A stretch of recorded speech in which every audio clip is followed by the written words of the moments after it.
지하는 약 한 20-30여 세대는 차를 폐차할 돈도 없어가지고 그냥 자기 재산 손해난 걸로 그냥 끝나는 그런 부분들이죠. 주민들이 원망하는 것처럼 스프링클러가 작동됐다면 초기의 진화가 가능했을까?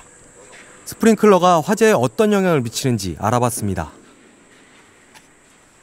이 천장에 보시면은 스프링클러 헤드가 이제 2개가 설치되어 있는데 여기서 이제 화재를 일으켜가지고 이 스프링클러 헤드가 작동하는 경우와 작동하지 않는 경우를 서로 비교 분석하는 실험입니다. 화재가 일어났다고 가정하고 거실에 놓인 방석에 불을 붙였습니다.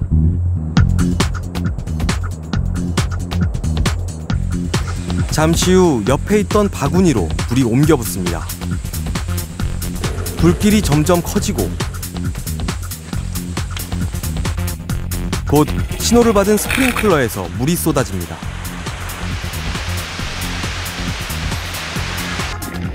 다른 가구나 옆에 있던 마네킹에도 전혀 불이 옮겨지지 않았습니다. 이번엔 스프링클러가 작동하지 않는 상황. 예상했던 것처럼 불이 방 전체로 옮겨붙기 시작합니다. 불의 온도가 금세 600-700도를 넘어서고 불길이 무섭게 치솟습니다. 이번엔 초기 진압용 설비인 스프링클러를 강한 화염 속에서 작동시켜봤습니다. 강한 화재도 한순간에 수그러들었습니다.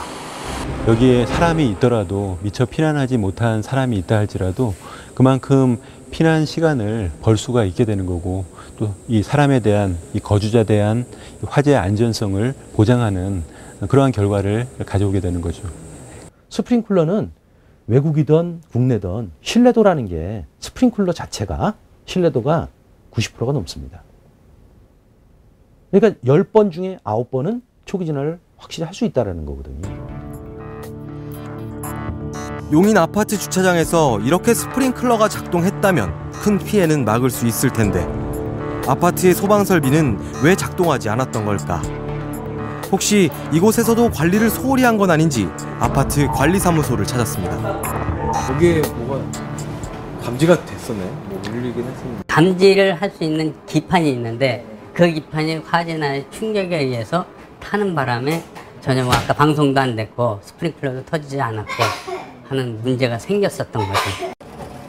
이게 그런 기판입니다. 이게 다 탔었다고요? 네, 이 안에 내부가 탔었어요. 예, 저 뒤에 보면 선으로 연결되는데 선 같은 것들이 다 탔죠.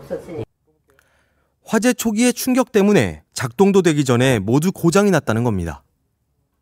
천둥만 쳐도 세밀한 거는 다 나가듯이 그 화재 난 게 아마 충격에 의해서 이게 나간 걸로 그렇게 판정이 되고 있습니다. 그러면 원래 불 날 때 작동을 해야 되는 건데 불 때문에 작동이 안 돼? 그렇습니다. 예. 근데 뭐 현실이 그런 거니까는. 그런데 놀라운 사실은 불이 나기 2주 전 이 아파트가 전문 업체를 통해 소방 점검을 받았다는 것 때문에 관리소 입장에선 억울하다는 겁니다. 게다가 제대로 보수하려 해도 한계가 있다고 합니다. 구석 만드는 그 업체들이 전부 다 도산이 되거나 돼가지고 없어서 중고 부품 나온 거 그거 수리해 놓은 업체가 또 있어요. 거기다 갖다 사용을 하니까는 그게 오래 가지 못하는 거예요. 조금 있으면 또 망가지고 또 망가지고 그게 문제예요. 그렇다고 이걸 수신기를 다 바꿔버리려면 돈이 엄청 크고 비용이. 이렇게 소방시설이 작동하지 않는 건 단순히 관리 감독이 소홀하기 때문만은 아닌 것 같습니다. 소방시설 불량으로 최근 시정보안 명령을 받은 서울의 건축물 명단입니다. 이 가운데에는 전철역사와 백화점, 학교와 병원까지 포함되어 있습니다. 그런데 이 명단은 재작년 이후 완공된 건물만을 대상으로 작성된 것입니다. 그러니까 놀랍게도 완공 1-2년 만에 소방시설에 문제가 생겼다는 겁니다.